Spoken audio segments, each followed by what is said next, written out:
반갑습니다. 할아버지 상궁유사 제17화 신라의 두 번째 보물 황룡사 구청 목탑편입니다. 신라의 27대 왕이자 여왕인 선덕여왕 때의 일입니다. 참고로 상궁유사나 삼국사기 기록에는 여왕이라고 쓰여 있지 않습니다.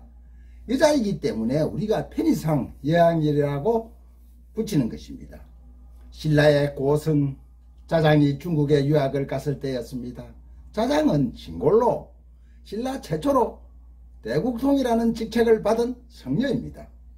신라의 성간직에 관해서는 다음 기회에 제가 자세히 설명드리기로 하고, 자장은 638년 선덕왕 7년에 당으로 들어가서 643년까지 5년간 구법 활동을 하였습니다. 귀국 직전 서성인 원양성사에게 인사를 전할 때 원양성사는 신라의 국력신장을 위해 자장에게 황룡사 구청 목탑 건립을 제안하였다고 합니다. 자장이 신라로 돌아와 이 제안을 선덕여왕에게 아뢰자 선덕왕은 감군 이간 용수에게 명하여, 용수는 김춘추의 아버지를 말합니다. 백제 출신의 대장 비 등에게 소장 200인을 통솔하도록 하여 탑의 불사를 시작하였다고 이상 삼국사기에 기록되어 있습니다. 이번에는 삼국유사의 기록을 한번 보겠습니다. 아주 재밌습니다. 당나라 오대산에서 문수보살을 칭견한 자장율사는 태화지를 지나다가 갑자기 나타난 선인을 만나 고국 신라에 부흥시키는 방법을 전수받았다고 전해지고 있습니다. 선인이 말하길 신라는 여자를 왕으로 삼음으로 덕은 있으나 위험이 없소. 때문에 이웃 나라에서 침략을 도모하는 것이니 그대는 빨리 본국으로 돌아가시오. 당시 신라는 642년 대하성을 백제에게 빼앗기는 등 국가 존립이 풍전등화였습니다. 바다 건너 외의 침략도 만만치 않았습니다. 자장은 선인에게 다시 하문하였습니다. 소승이 돌아가서 어떤 일을 해야 나라를 바로 세울 수 있겠습니까? 선인이 말하길 황룡사 호범농은 나의 장자로서 범천왕 불교의 창조주로 제석천왕을 말합니다. 범천왕의 명을 받아 그 절을 보호하고 있으니 돌아가서 즉시 황룡사의 구청탑을 세우면 이웃나라가 항복하고 9개의 야만자웅이 조공을 바치며 왕업이 길이 태평할 것이요 라고 하였습니다. 선인은 말을 마친 후 혼란이 사라졌다고 합니다. 신라로 돌아온 자장은 즉시 선덕여왕에게 아뢰었습니다. 폐하, 황룡사 구청 목탑을 세우면 오랑캐의 침략을 막을 수 있을 뿐만 아니라 나라의 국태민안으로 백성들이 안녕을 누릴 것이라고 사료되옵니다. 지푸라기라도 잡고 싶은 선덕여왕은 자장 대국통의 제안을 당장 문무백관들과 의논하였습니다. 신라의 문무백관들은 이구동성으로 명장으로 소문난 백제의 아비지를 데려다 탑을 조성해야 된다고 의견을 모으자 즉시 신라 조정에서는 보물과 비단을 백제에 보내고 아비지를 초청하였습니다. 당시 백제의 문화예술은 삼국 최고의 경지에 이르렀고 외는 말할 것도 없고 멀리 당나라까지 영향을 주고 있는 문화 선진국이었습니다. 사실은 우리 모두 다 아는 사실입니다. 신라의 대탑 조성을 위해 특별히 초청받은 백제 아비지는 내심 즐거웠고 한편으로는 깨림직했습니다. 당시 신라와 백제는 때에 따라서 낮에 동맹 등 동맹을 맺기도 하고 때로는 원수같이 싸우기도 하였습니다. 아마 지금의 남과 북 같은 경우라고 생각하면 이해가 빠르실 것입니다. 백제 장인 아비지는 고뇌했습니다. 신라에는 나만한 공장이 없는 모양이지. 좋아, 이번 기회에 백제의 예술성을 과시해야지. 아니야, 하필이면 원수격에다가 백제의 예술을 심을 필요가 있을까? 즐거움도 잠시 망실임에 마음의 결정을 못 내린 아비지는 지인들에게 조언을 듣기로 했습니다. 모두들 예술에는 국경이 없다며 서랍을 중심부에 백제의 문화와 백제의 국력을 심고 신라가 백제를 넘보는 일이 없도록 하라고 모두들 입을 모았습니다. 사비섬을 떠나 서라벌에 독잡한 아비지는 이간 용춘, 아까 제가 김춘추의 아버지라고 했습니다. 용춘이 거느리는 소장 200여 명과 함께 탑불사에 들어갔습니다. 2달 후 황룡사 법당 앞에는 높다란 탑주가 세워졌습니다. 탑주가 세워지던 날 밤 경내에 휘영청 밝은 탑빛만 가득할 뿐 주인은 찌죽은 듯 고요했습니다. 아버지는 절마당에 내려와 탑주를 바라보며 흡종한 미소를 머금었습니다. 그래, 신라 땅의 백제의 문화를 심자. 순간 아버지의 내리엔 커다란 어문 하나가 떠올랐습니다. 신라는 왜 갑자기 구청탑을 세우는 것일까? 저를 지을 때 세울 일이지 이제 왔어. 그날 밤 아비지는 자신이 세운 탑 때문에 백제가 신라의 침공으로 멸망하는 꿈을 꾸었습니다. 뒤숭숭한 꿈자리가 아무래도 애소롭지 않다고 생각한 아비지는 구청 목탑을 중단하고 백제로 돌아갈 것을 결심하였습니다. 아비지는 용춘의 집을 빠지나와 항룡사로 다시 갔습니다. 그는 부처님 앞에서 자신의 꿈, 백제가 망하는 꿈이 다만 꿈인기를 간절히 기도했습니다.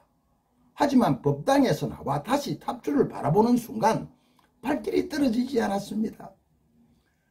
마음을 다져먹고 돌아서려는데 이게 웬일입니까?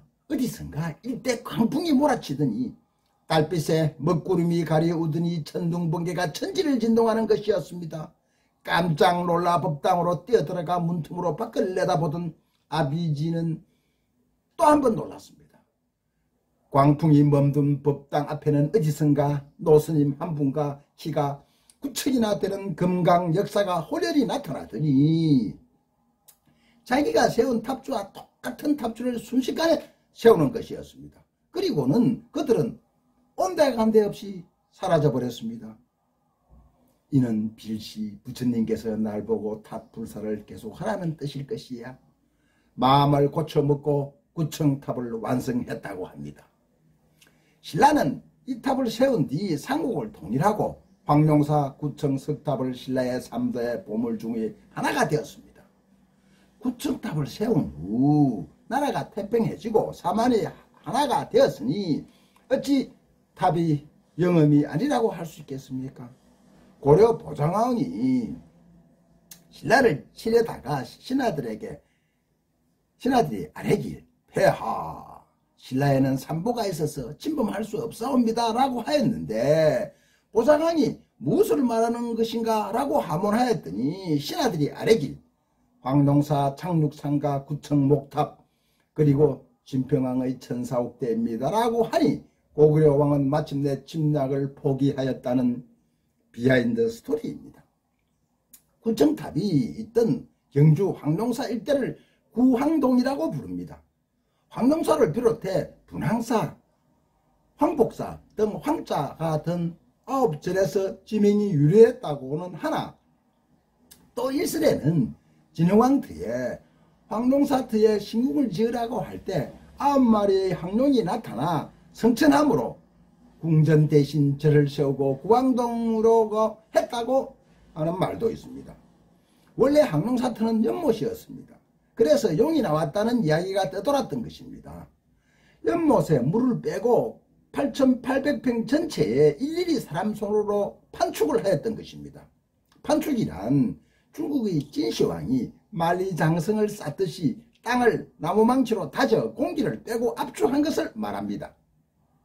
아마 지진에도 견디는 요즘 말로 내진설계를 했다고 할 수 있습니다. 황룡사 구청 목탑은 선덕왕 12년 643년 착수하여 645년에 완공하였습니다. 높이는 상층부가 42척 약 15m, 탑신부가 183척 65m, 전체가 255척 약 80m의 거대한 탑입니다. 구청탑이 완공되고 50여 년이 지난 뒤 호시왕 때 벼락을 맞았다고 합니다. 나무로 만든 거대한 목탑이 벼락을 맞았으니 견디기 어려웠을 것입니다. 그때부터 20여 년 뒤 경덕왕 때 구청탑을 다시 재건을 합니다. 하지만 868년 경문왕 때 다시 벼락을 맞아 헐고 새롭게 만들고 이때 무구정경, 대다란이와 사리 등을 함께 봉안하였습니다. 구층탑의 시절은 고려 때도 계속되었습니다. 고려 강종 때 953년 또 벼락을 맞아서 현종 3년에 경주에 있는 조유궁을 헐어 그 재료로 탑을 수리하였으며 이후에도 두 번이나 큰 벼락을 맞고 중수를 하였습니다. 고려 숙종 1096년에 다시 지었는데 고려 고종 25년 몽골에 의하여 1238년에 불타 없어진 황룡사 구청 목탑은 고려 숙종 때 마지막으로 재건한 목탑입니다. 참고로 세계 두 번째로 판각된 고려 초조 대장경은 이보다도 앞선 1232년 몽골의 침략으로 불타 없어집니다. 나중에 할아버지 상공유사가 끝나고 고려 대장경 판각에 관하여 제가 말씀을 드리겠습니다. 계속해서 응원과 기대해 주시기 바랍니다. 몽골에 의해 불탄 구청 목탑은 신라인이 아니라 고려인이 만든 목탑인 셈입니다. 하지만 문화유산은 어느 한 시대의 목이 아니지 않습니까? 그 문화유산이 이렇듯 보존될 수 있었던 것은 시대를 거치며 이를 유지하려는 노력이 끊임없이 이어져 왔기 때문이라고 저는 생각합니다. 이 탑에는 분명 신라 백제인의 한마음 일심과 선진화된 건축기술, 국가의 안녕을 지키려는 간절한 백성들의 영혼이 오롯이 담겨있다고 말씀드릴 수가 있습니다. 하지만 먼 훗날 그것을 멸망한 나라의 유산으로 치부하지 않고 벼락을 맞아 몇 번이나 소실되었음에도 수차례 재건하여 이어가려고 했던 우리 선조의 풍류 덕분이라는 것을 우리는 잊지 말아야 할 것입니다.